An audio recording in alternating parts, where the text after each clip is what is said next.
Nerve impulses, also known as action potential, travel from the brain and spinal cord to trigger the contraction of skeletal muscles.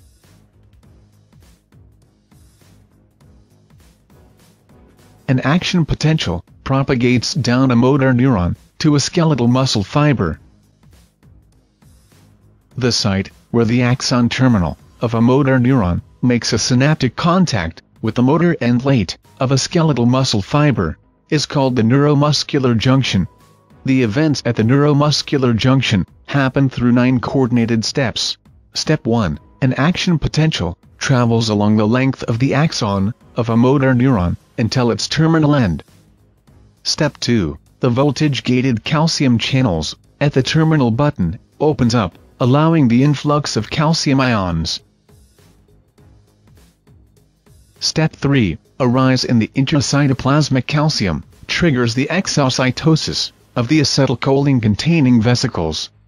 The snare proteins dock the vesicles to the presynaptic membrane and acts together with synaptotagmin to facilitate the exocytosis of acetylcholine. Step 4. Acetylcholine diffuses across the synaptic cleft and stimulates acetylcholine receptors found in the ligand-gated sodium channels.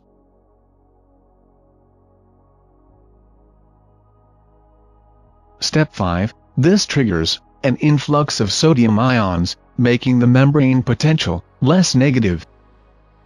Step 6. Once the membrane potential reaches the threshold potential value, an action potential propagates along the T-tubule.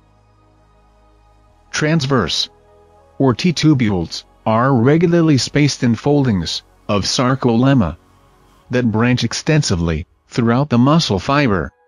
At numerous junctions, T-tubules make contact with a calcium-storing membranous network known as sarcoplasmic reticulum, or SR.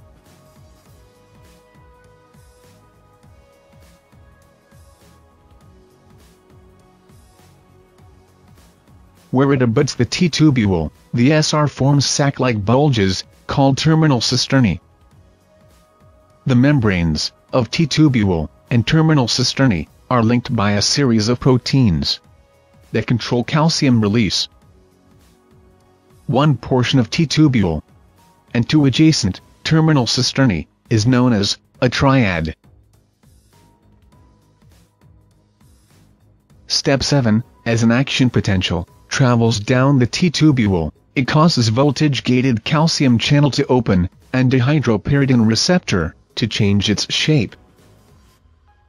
Step 8. This change in shape opens the ryanodine receptor, allowing calcium ions to flood the sarcoplasm.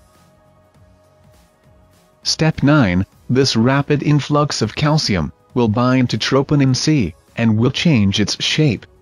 Tropomyosin moves away from the myosin-binding sites on actin, allowing myosin head to bind actin, triggering a contraction.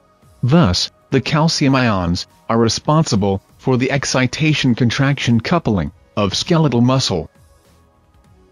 Contraction of the muscle fibers ceases in different ways. 1. Relaxation happens when acetylcholine diffuses from the synaptic cleft. 2. Acetylcholine is broken down by the enzyme acetylcholinesterase to acetic acid and choline. Choline is then transported to the axon terminal for the resynthesis of acetylcholine. 3. Myoplasmic calcium is actively transferred by circa back into the lumen of the sarcoplasmic reticulum.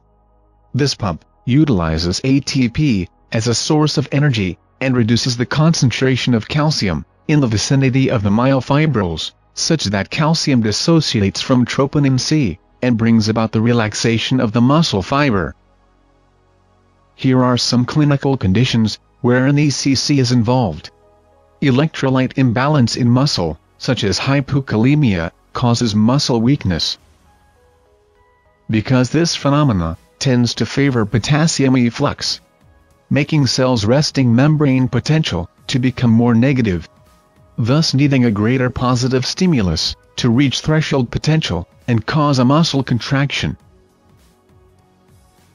Myasthenia gravis, on the other hand, is an autoimmune disease, wherein the host's antibodies bind to acetylcholine receptors on the postsynaptic cleft, thereby preventing the neurotransmitter, acetylcholine, from activating its receptor, and thus blocking muscle contraction. Another condition of muscle weakness is botulism. This is caused by the botulinum toxin, produced by the bacteria, Clostridium botulinum. It is endocytosed into the presynaptic membrane, and it cleaves the snare proteins, responsible for ducting the vesicles containing the neurotransmitter, acetylcholine, thereby preventing the release of the neurotransmitter into the neuromuscular junction. So again, the excitation-contraction coupling of skeletal muscle happens through 9 steps. Action potential to motor axon terminal. Influx of calcium. Release of acetylcholine. Acetylcholine receptor stimulation. Influx of sodium. Depolarization. Dihydropyridine stimulation. Ryanodine receptor opening. And calcium release.